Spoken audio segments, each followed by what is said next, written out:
ampitso izay ny foro misy tery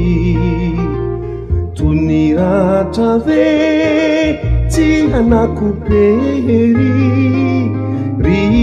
ampitso izay handrasako lazao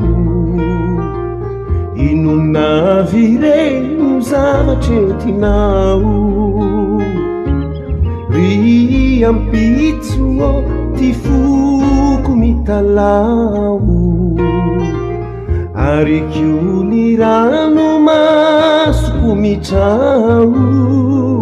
ry ampitso aizahoa zay fanafody itsaboako ty foko tehotody fa ny aizina manarona ny tany tsy hisava fa ikitroka hatrany ny andro pisentona de hitombo ka ny ziogako yavosa de hihombo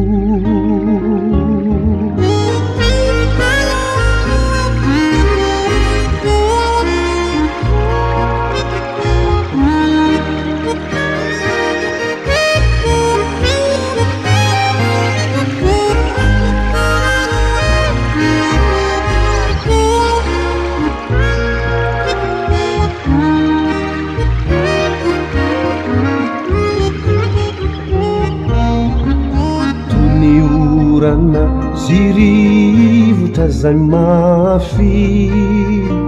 tsy anampiatona fa hifafy toy ny volana sy kitany eny ambony de hisitrika ka tsy hitrangitsony